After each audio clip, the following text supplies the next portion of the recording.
मयानक एक multinational company में branch manager के तौर पर काम करता था। एक दिन मयानक को दफ्तर से घर जाने में देर हो गई। सर्दियों के मौसम की वजह से रात जल्द हो गई। सर्दी भी बहुत पड़ने लगी थी। रास्ते में चलते चलते अचानक मयानक को आवाज आई, रको। मयानक वहीं रख गया और पीछे मुड़कर देखा, लेकिन पीछे कोई नहीं था। वही आवाज फिर सुनाई दी, आगे देखो। जैसे ही मयानक ने आगे देखा, उसे जमीन पर कुछ चमकता हुआ नजर आया। मयानक इस चीज की तरफ भागा और देखा कि ये कोई आम चीज नहीं, बल्कि एक चमकता हुआ हीरा है। उसने वो हीरा अपने हाथ में लिया। उसकी चमक देखकर मयानक की खुशी की अंतः न रही, लेकिन मयानक को ये नहीं मालूम था कि ये एक आम हीरा है या नहीं, बल्कि एक प्रासरार हीरा है। अचानक इस हीरे से आवाज आई कि अगर तुम्हें मजीद हीरे चाहिए तो इस जमीन को खोद लो। इस जमीन के नीचे बहुत से हीरे हैं। मयानक खुश हो गया। उसने हीरा अपनी जेब में डाला और जमीन खोदने लगा।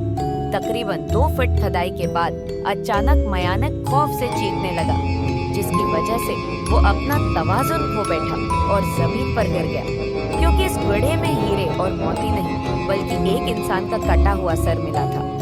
अचानक इसका सिर हवा में उड़ने लगा और बोला, डरो नहीं, मैं तुम्हें कोई नुकसान नहीं पहुंचाऊंगा।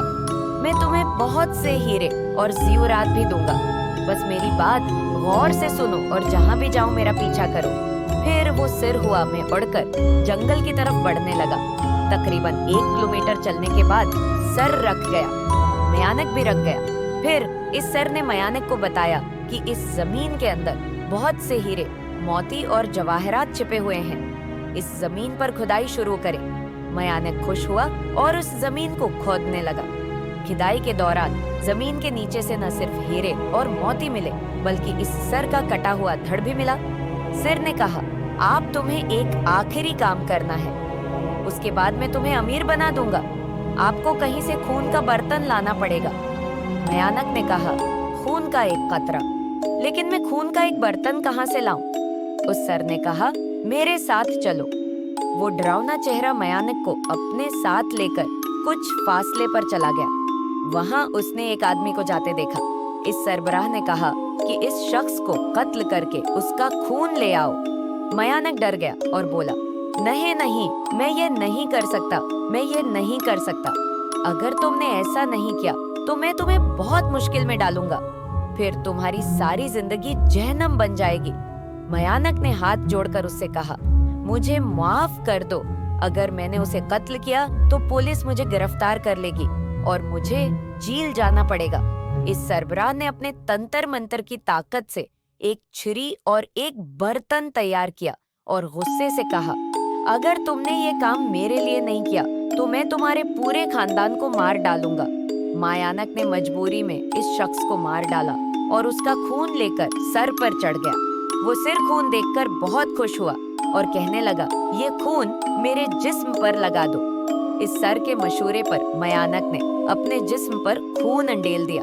फिर कुछ ही देर में कटा हुआ सर जिस्म से जोड़ दिया गया। ये सब देखकर मयानक की हालत खराब होने लगी। वो इस भूत को देखकर बहुत डर गया। जैसे ही भूत जिंदा हुआ, वो जोर जोर से हंसने लगा और डरावनी आवाज में बोला, तुमने मुझे दोबारा जिंदा करके बहुत बड़ी गलती की है। अब मैं सिर्फ तुम्हें नहीं, बल्कि इस पूरे शहर को मारूंगा। खौफ की वजह से मयानक एक लफ्ज भी नहीं बोल पा रहा था।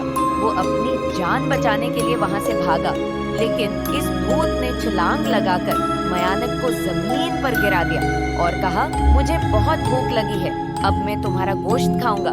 जैसे ही भूत गोश्त खाने के लिए आगे बढ़ा, इसका सर फौरन जिस्म से अलग हो गया। मयानक समझ नहीं पा रहा था कि ये मौजिज़ा कैसे हुआ।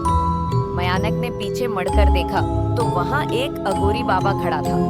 अघोरी बाबा ने कहा, मैंने तुम्हें उस वक्त देखा जब तुम इस आदमी को मार रहे थे और उसका खून ले रहे थे, और मैं समझ गया कि कुछ बुरा होने वाला है, इसलिए मैं यहाँ तक आपका पीछा करता रहा और मैंने अपने मंत्र की ताकत से इस भूत को दोबारा मार डाला। अब तुम अपने घर जरूर जाओ, अब आपको ज्यादा खतरा नहीं है। आज भी जब मयानक को वो वाकया याद आता है तो उसकी रूह कांपने लगती है। मयानक वहीं रख गया और पीछे मुड़कर देखा, लेकिन पीछे कोई नहीं था। वही आवाज फिर सुनाई दी। दोस्तों, आपको ये कहानी कैसी लगी कमेंट करके जरूर बताएं।